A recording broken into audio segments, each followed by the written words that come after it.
Assalamualaikum warahmatullahi wabarakatuh. Alhamdulillah, sholatan wassalaman ala rasulillah, la hawla wa la quwwata illa billah, amma ba'd. Alhamdulillah, pada kesempatan kali ini kembali Al-Fakir hadir guna untuk mereview golok-golok tradisional Indonesia. Kali ini yang akan kita tampilkan yang panjang guys. Nih yang temen panjang, yang temen handle jengkolan melengkung, meskipun tidak dipakai untuk tarik, kayak tarik maksudnya. Nih corak motif dari kayu sono kelingnya ini cakep banget. Nah ini kalau orang Jawa bilang namanya soco ya. Soco, mata bur, atau biasa saya nyebutnya burel itu.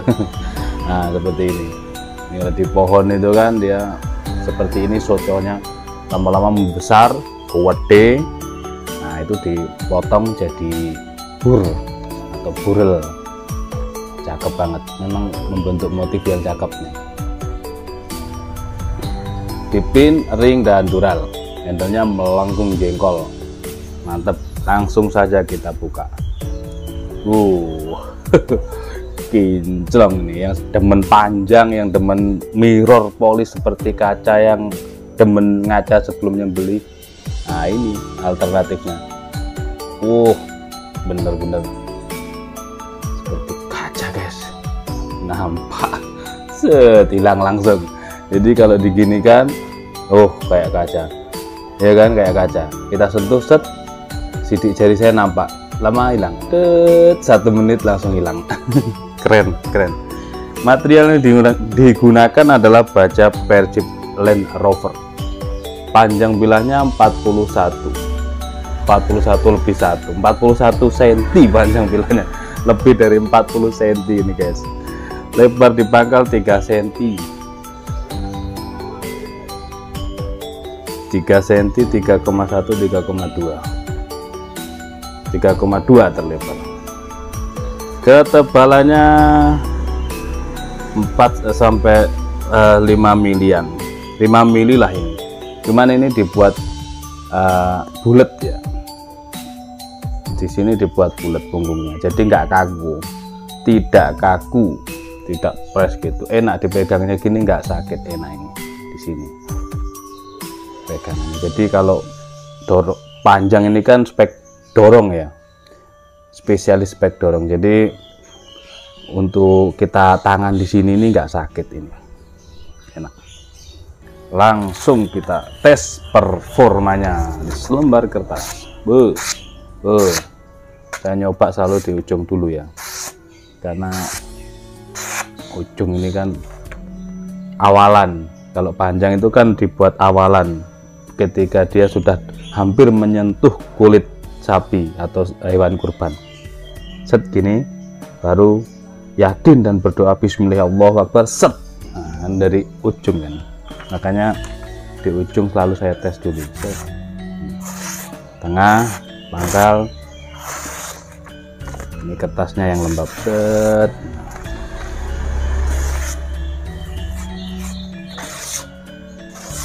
Oke, kita coba dikresek.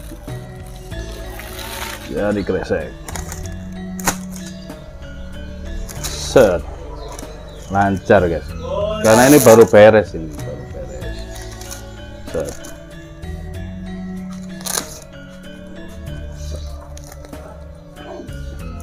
Selera kan masing-masing, jadi kita selalu suguhkan beraneka ragam model bilah, model golok, pisau, macam-macam lah.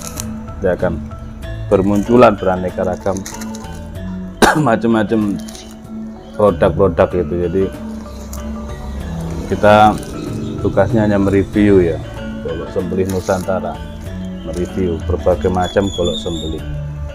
Insya Allah akan kita tampilkan terus ini produk-produk dari kawan-kawan maker yang suka panjang, yang suka pendek, yang suka golok tapi kecil, pendek, macam-macam lah. Ini panjang, kalau yang ini kan fungsional, ini benar-benar bisa untuk berburu. Biasanya kalau golok panjang seperti ini orang menyebutnya golok berburu gitu ya, berburu. Jadi dibawa ke hutan panjang seperti ini, untuk terbas-terbas di hutan, di dahan-dahan ranting atau semak belukar itu kan biasanya. Makanya golok panjang seperti ini biasa disebut golok berburu.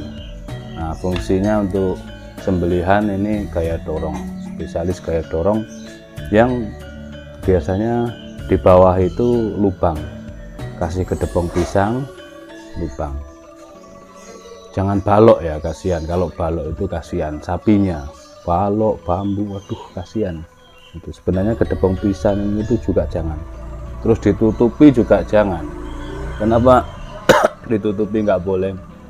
Karena yang video ini nggak bisa tahu bagaimana cara menyembelihnya, itu pas apa betul, uratnya sudah putus apa belum, bagaimana kecepatan bilahnya dan lain sebagainya gitu. Jadi sebaiknya jangan ditutupi.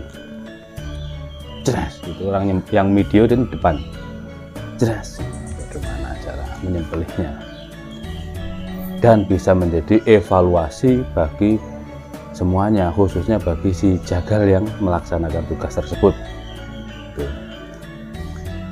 Selanjutnya lubang. Tapi kalau misalkan tidak pakai lubang, medianya di lapang, tempat lapang itu tidak ada lubang sama sekali, ya sebaiknya pakai yang pendek. Tarik, kayak tarik pakai pendek. Kalau panjang saya fungsi kondisional saya. Jadi kalau melihat lokasinya, melihat sapinya itu saya udah membayangkan, oh ini saya mau pakai gaya tarik, oh ini saya mau pakai gaya dorong, saya lihat dulu. Ketika sapi sudah berdiri udah bisa membayangkan, oh tarik ini pasti seperti ini. Set dirobohkan, baru saya tarik. Jadi tetap saya sediakan di dekat tempat eksekusi itu sudah kita sediakan tas golok bermacam-macam model, utamanya yang panjang, yang tajam maksudnya, utamanya yang tajam. Jadi ada yang panjang, ada yang pendek, sedang, kita sediakan pisau-pisau seset gitu. Alhamdulillah. Jadi beberapa pengalaman tahun-tahun kemarin juga demikian. Kalau membicarakan Idul Kurban ya, orang datang ke sini itu datang, jadi tidak dipersiapkan dari sejak sekarang, itu sejak beberapa bulan sebelumnya enggak. Kebanyakan orang itu mendadak, itu bahasa Jawanya, mendadak. Kadang yang kemarin 2020 ini Jumat Idul Kurban, hari hanya Jumat, Sabtu Minggu Senin. Jumat malam, Jumat itu ada banyak yang melaksanakan, saya juga melaksanakan 2 tempat penyembelihan. Jumat malam pukul 2:30 datang ke sini satu mobil, hendak membeli golok sembelihan, mau dipakai di masjidnya. Loh, waduh, orang ini kok sembrono gitu, kok beraninya. Dipikirnya karena dekat gitu.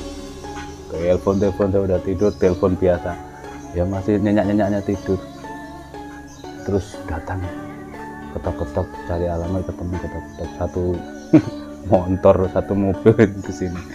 Dah ini Pak, ini siap pakai semuanya, insya Allah siap pakai ini.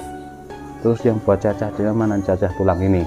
Terus buat seset ini, jadi borong. Pukul 6 beliau semua ini baru melaksanakan eksekusi. Subuh beli. Ya Allah, gak mengerikan itu. Nah seperti itu sebaiknya dihindari, persiapkan sejak sekarang. Jadi peralatannya itu harus dipersiapkan. Oh mau yang panjang seperti ini, mau yang pendek, diukur dari ketajamannya. Misalkan seperti ini ya, namanya ini baja per ya, baja per. Ketajamannya bagaimana? Sekali lagi, mirror satin tidak mempengaruhi ketajaman. Ada yang mirror seperti ini tapi kurang tajam, ada yang satin tapi tajamnya luar biasa. Itu tidak mempengaruhi ketajaman ya, mirror atau satin. Selera saja, selera. Selanjutnya yang menentukan apa? Ya bajanya. Baja menentukan budget. Budget atau uang gitu. Kebanyakan orang pengennya goloknya yang bagus-bagus, yang keren, yang cakep, yang tajam, tapi mau harga murah. Ya gak bisa, pasti beda, harganya beda. tidak ditentukan dari panjang pendeknya, tapi dari bahannya, gitu ya. Ini misalkan seperti ini, ketajamannya seperti ini, ya sudah. Artinya apa? Kita bisa mengukur, oh ini cukup untuk 3 ekor 4 ekor sapi, tidak berani kalau 20. Harus diperhitungkan itu, pikir panjang. Jadi harus dipersiapkan semuanya, jangan cuma 1 golok atau 2 golok. Sebaiknya ada yang panjang, ada yang pendek. Saya tidak mempromosikan jualan saya loh, ini nggak mempromosikan ya. Saya tidak di endorse loh, saya sama Pak Mukhtar nggak di endorse ya. Cuman saya memberikan saran supaya untuk mempersiapkan itu alat-alat sembelihannya, dari yang pendek, sedang, panjang, terserah ya. Jadi nanti tahu begitu mau, ini cocoknya untuk tarik ini, nggak ada yang tarik, intinya goloknya panjang semua. Nah, di sebelah sini yang bisa kecetit nanti, keselio, ketika kita dorong sapinya bergerak, kita kewalahan karena ini belum sempurna. Itu di situ beda dengan di RPH yang para aktor pemainnya semua profesional, kuli-kuli profesional itu di RPH. Jadi kita sebagai eksekutor enak, mau tarik mau dorong enak. Kebanyakan di RPH tarik. Tapi kalau kita dihadapkan di Idul Kurban, kita kan memain Idul Kurban, dihadapkan di Idul Kurban dengan sapi-sapi yang stres, dengan banyaknya penonton, anak-anak rame, sapinya bingung. Pemain-pemain di situ yang membantu kita, jamaah atau orang-orang kampung, mohon maaf semuanya belum profesional, hanya modal semangat dan tenaga. Nah itu kita yang kewalahan, sebagai eksekutor kita kewalahan gitu. Kecuali kita punya tim, masyarakat suruh menjauh kan? Jadi kita bisa bekerja dengan profesional, punya tim, enak, bagi eksekutor tidak terlalu capek. Seperti itu mungkin celoteh saya di pagi hari ini. Terima kasih, mohon maaf bila mana ada kesalahan, kekurangan, kekhilafan mohon dimaafkan. Wassalamualaikum warahmatullahi wabarakatuh.